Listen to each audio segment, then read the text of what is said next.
Hello everyone, I'm Sophia. In today's video, I'll be talking about animation. To be exact, two different kinds of animation. I'll be talking about how they're done, their differences, and where you have recognized them before or how you can spot them. So before we begin, let's answer a very important question. What is animation? It's the technique of photographic successive photos or positions of models or puppets to create an illusion of motion. Now that's the one statement I want you to really remember about animation, is the illusion of motion. So let's get right into it. The first animation I'll be talking to you about today is traditional 2D. Well, they're two separate things, but together they have the same basics of how they're done. The biggest difference of these two animations from the rest is that every frame and movement is drawn by hand. A great example of this is a flip book. In a flip book, you can see that every single page has a drawing on it, but once flipped through, you can see an illusion of motion.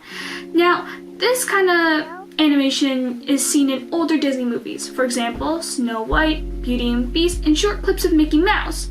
Here's a scene you've probably seen before in some older movies that they've played at the very beginning. It is the Steamboat Willie, made in 1928.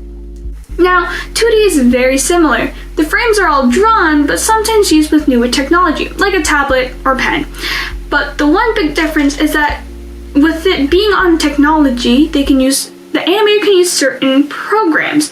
They may use a tool called the puppet tool. It allows the animator to control certain parts of the drawing without actually drawing it anymore. A great example of 2D animation is anime. Now, let's switch up and go to 3D animation, also known as computer animation or just animation, since it's the most used animation nowadays for movies. This type of animation is like playing with puppets. There's actually no drawing involved. With this kind of animation, you take more time on curves and movements of different body parts.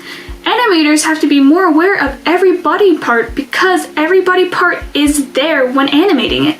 Unlike drawing, when you can just make sure and erase certain different parts of the body, when animating, if you forget a certain body part, it will just stay there and be still. But at the end of the day, it shows a much more smooth illusion of motion. Did you know that the first Disney digital 3D film was Chicken Little, which was released in late 2005. Now, some of my personal favorite 3D animated films are, kind of newer movies. Some like Spider-Man Into the Spider-Verse. A lot of people enjoy that movie, and as far as I can hear, it's all about the animation.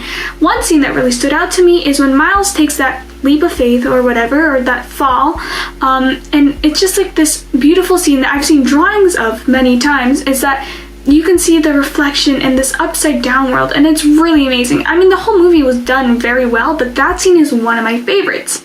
Now, another one for me is Kung Fu Panda. And the one thing I really love about this movie is actually the fighting scenes in general and how many of the buildings are broken, especially in the first movie.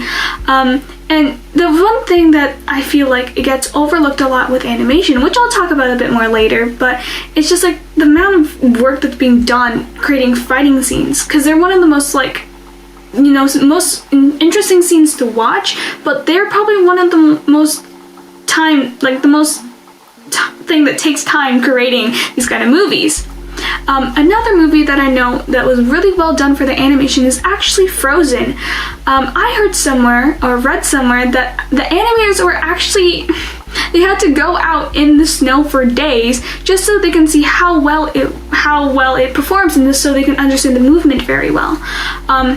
At the end of the day, it was worth it, to be honest. Their animation of snow is very beautiful, like this one scene where Anna and Kristoff fall off and they go into the snow, and you can see how well it was just designed, how the snow falls and everything. They did so great, and I give props to them. They did a lot of work and it was really worth it. Now, there are still other animations such as motion graphics, which are used for media and stop motion, but I won't get into those today. I'll let you explore them for yourself. Now, let's go back to what I was saying about watching these kind of films. When I first saw them, I had enjoyed them like any other movie, like a real-life action one.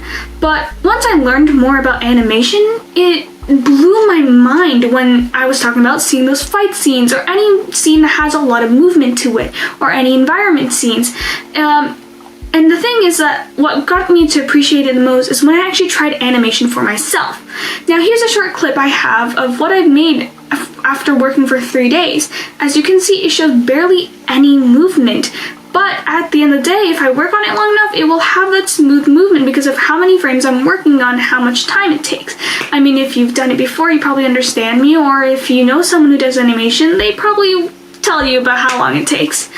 So that's the one thing I want you to keep in mind the next time you watch an animated movie or clip or so on, is to see and realize that how much time it takes for that whoever did it to do. I mean, it's mind-blowing that all that time just to create this illusion of motion is insane. So I hope that you keep looking onto it and see how much more there is. I mean, there's still motion graphics, which is media-wise, and there's stop motion, which is some of the older animation that's been done that I remember was popular on YouTube before with the claymations. But I hope you should go check those out for yourself and explore more, as it's really truly fascinating of how well the illusion of motion is done. I mean, people will spend days and years creating these, but they turn out to be brilliant. And there's a lot of detail that's put into some of these shows because of it, and you have to give them props for that. So that's all for today for the animation, and I hope you check it out and you have a wonderful day. Bye!